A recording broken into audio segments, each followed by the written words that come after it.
Mohamed Yahya Lafdal, consultant indépendant en développement durable et évaluation environnementale.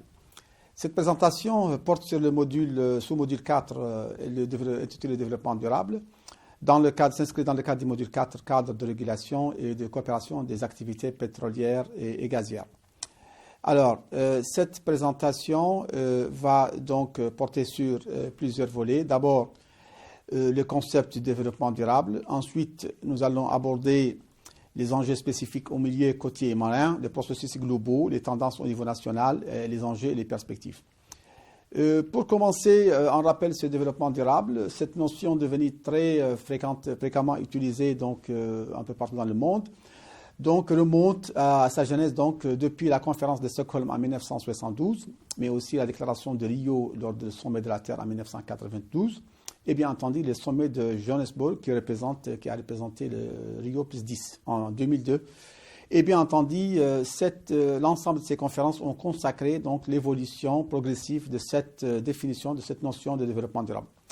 Alors, cette même définition de développement durable remonte donc dans son modèle, si vous voulez, actuel, en 1987, lorsque Madame Gro Brundtland, qui est une femme politique du Norvège, ancienne première ministre, donc avait donc proposé lors de sa présidence de la Commission des Nations Unies pour le développement de définir le développement qui allie le développement économique et social qui prend en compte l'environnement par développement durable. Donc depuis cette évolution, il y a une évolution donc très significative de cette notion de développement durable qui fait que c'est défini comme étant le développement économique et social qui prend en compte les besoins des générations actuelles sans compromettre les besoins des générations futures.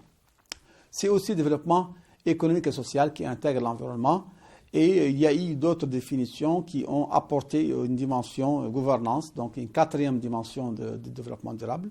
Et il y a aussi d'autres définitions qui tendent un peu à apporter une dimension culturelle au développement durable. Donc le développement durable, c'est le développement économique et social qui intègre l'environnement. C'est un développement donc, qui allie qualité des écosystèmes, viabilité et bien entendu équité, donc au plan social et au plan économique. En ce qui concerne le développement durable donc, et son mode d'organisation, il est basé évidemment, comme je l'ai dit, sur la qualité environnementale, l'équité sociale et bien entendu la viabilité économique. Et on peut dire que le développement durable ou soutenable, c'est le développement qui se trouve dans l'intersection des trois sphères, économie, société, écologie. On va donc parler évidemment des aspects qui posent la question pourquoi le développement durable est essentiel.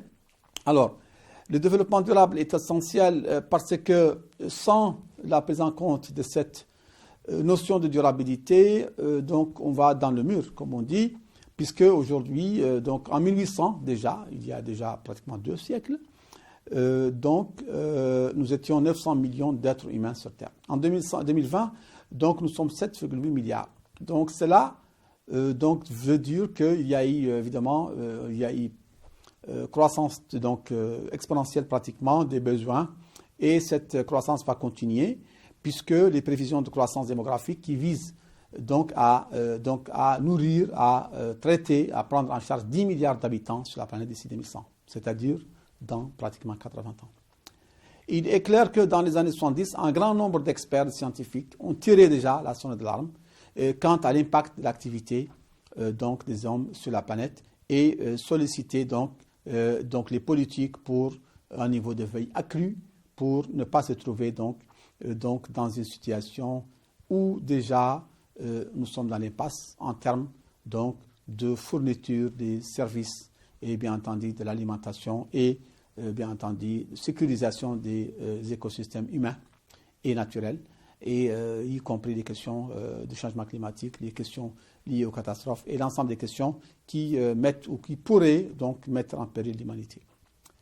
Alors, on va donc maintenant parler un tout petit peu des enjeux spécifiques du milieu côtier en Mauritanie.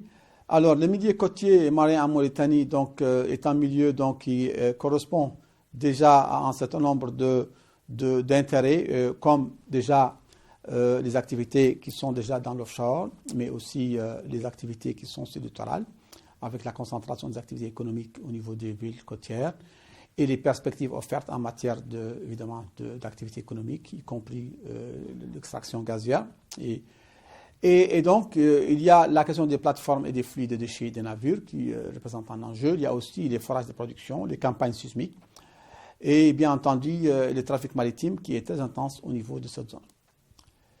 En ce qui concerne les processus globaux et donc les leçons apprises, donc comme vous le savez, déjà les objectifs de développement durable qui sont la feuille de route universelle, ce qu'on appelle l'agenda post-2015, qui donc représente donc la vision en tout cas globale, c'est-à-dire au niveau mondial, entre 2016 et 2030, représente aujourd'hui le grand référentiel donc qui prend en compte l'ensemble des questions liées au développement durable et on sait qu'il s'agit de 17 objectifs et qui représente évidemment l'ensemble des enjeux, l'ensemble des thèmes, des secteurs, avec la pauvreté, la faim, la santé, l'éducation, le genre, les questions évidemment environnementales, les questions liées aux océans et bien entendu au changement climatique, avec l'objectif 12 qui représente donc, qui se focalise sur les modes de consommation, et bien entendu l'objectif 6 qui se focalise sur l'eau et l'assainissement. Donc la vie aquatique, c'est l'objectif 14 et c'est dans ce contexte-là, y compris au niveau des océans, c'est dans ce contexte-là que nous parlons donc, nous évoquons la question de durabilité et de développement durable dans le contexte marin.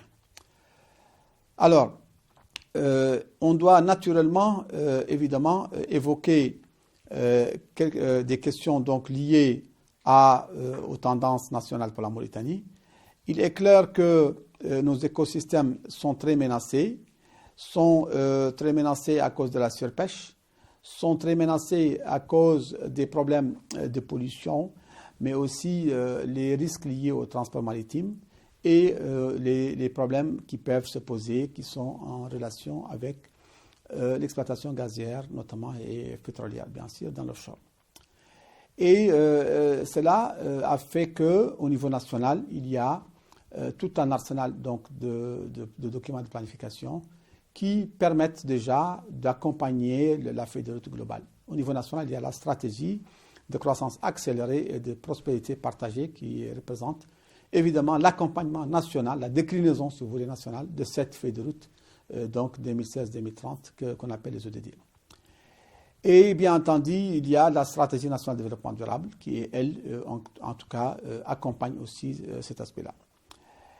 On doit évidemment évoquer les contraintes qui sont rencontrées dans le contexte. Ces contraintes sont, il y a le problème de technicité, il y a le problème de données, il y a le problème de synergie entre acteurs, il y a le problème naturellement de savoir comment mettre donc en mutualisation l'ensemble des ressources de l'ensemble des partenaires qui sont dans le contexte.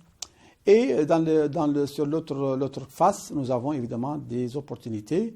Et parmi ces opportunités, nous avons la création de nouveaux instruments financiers prévisibles, et comme le BACOMAB, bien entendu les partenariats qui existent au niveau national et au niveau régional, au niveau sous-régional, et bien entendu la portée très positive de la synergie entre certains accords multilatéraux, notamment la Convention d'Abidjan, mais aussi la Convention sur la diversité biologique, la Convention de Ramsar, et bien entendu un certain nombre d'accords comme le FIPOL, le MARPOL, et un certain nombre de traités au niveau sous-régional.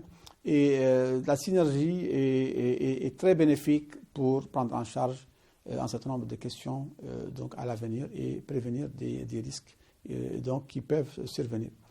Il y a aussi de nouveaux acteurs institutionnels qui émergent, et donc la société civile, donc des partenariats et des synergies donc de la coopération tissée avec donc au niveau dans le sens nord-sud, mais aussi au niveau national. Il y a un plaidoyer politique de plus en plus donc exprimé, et il y a l'adhésion des partenaires donc au développement qui sont partie intégrante du plaidoyer et de l'action de terrain. Et il y a, et c'est très important, une meilleure articulation entre l'économie nationale et donc cette écologie. Et donc, ce sont des opportunités qui représentent quelque chose vraiment à prendre en compte à l'avenir. Je vous remercie.